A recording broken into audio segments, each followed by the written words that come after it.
Passons maintenant à un modèle de lecture, un des modèles de lecture les plus récents, qui est celui de Dookie Cartwright, qui a été publié en 2021.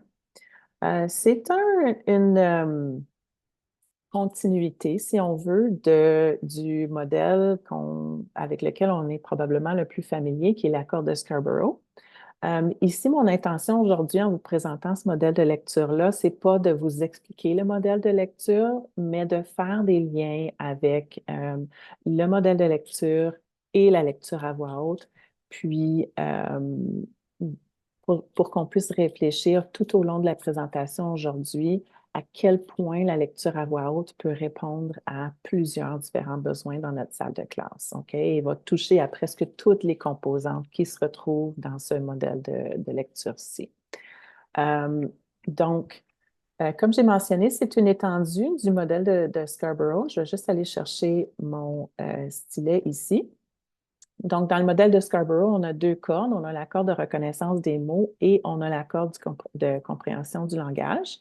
Ils sont inversés dans ce modèle ici, mais les deux cordes se retrouvent là, se retrouvent ici pareil. Mais dans ce modèle ici, on a ce qu'on ajoute ici, les processus de transition. Et dans les processus de transition, on a des éléments qui nécessitent autant la corde de reconnaissance des mots que celle de compréhension de langage, mais qui sont aussi bénéfiques pour chacun des deux éléments.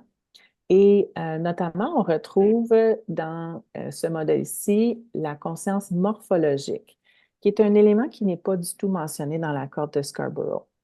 Euh, la composante de la morphologie, euh, c'est de plus en plus important. On réalise que c'est de plus en plus important chez nos élèves de développer la conscience morphologique dès un jeune âge pour permettre aux élèves d'avoir accès à une autre façon d'accéder au sens puis décomposer les mots et jouer avec les mots. Et la lecture à voix haute, c'est l'occasion parfaite d'aller justement développer la conscience morphologique. Les auteurs ont tendance à utiliser du vocabulaire enrichi dans les albums et même des fois d'inventer leurs propres mots, mais en utilisant une structure morphologique qu'on peut peut-être reconnaître. Et donc, c'est une belle occasion pendant la lecture à voix haute d'aller travailler justement la conscience morphologique. On voit aussi que la fluidité, qui ne fait pas partie de l'accord de Scarborough, est ajoutée ici dans le modèle de la vue active.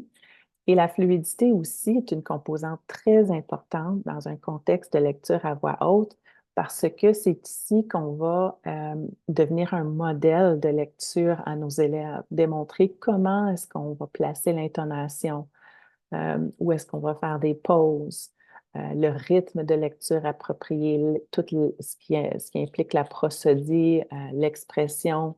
Euh, donc, c'est important pour nos élèves d'avoir ces modèles-là pour comprendre à quoi ressemble un bon lecteur. Surtout aussi pour nos élèves qui sont en difficulté de lecture, mais nos apprenants de la langue aussi qui apprennent à euh, jongler avec toutes ces différences, ces nuances-là de la langue et où est-ce qu'on va placer l'intonation dans les mots et dans les phrases.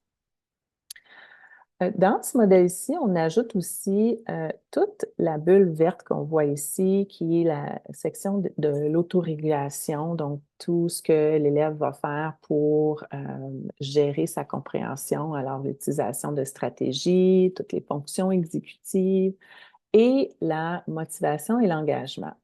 Et on sait très bien euh, que la motivation et l'engagement sont des facteurs cruciaux quand on parle de la lecture. Un élève qui n'est pas motivé à lire, euh, ou qui n'a pas d'engagement envers la lecture, va souvent trouver ça plus difficile, va souvent rencontrer plus de difficultés. Alors, ces deux facteurs-là sont très, très, très importants. Puis c'est beau de voir qu'on les a ajoutés dans un modèle de lecture parce que c'est deux facteurs hyper importants par rapport à la lecture. Dans l'accord de Scarborough, on parle de l'importance d'avoir un bagage de connaissances par rapport à ce qu'on va lire, parce que le montant de connaissances qu'on a par rapport à un sujet va influencer grandement notre compréhension du texte. Et ça se retrouve aussi dans ce modèle ici, mais dans ce modèle ici, on ajoute en plus la connaissance de la culture et d'autres contenus.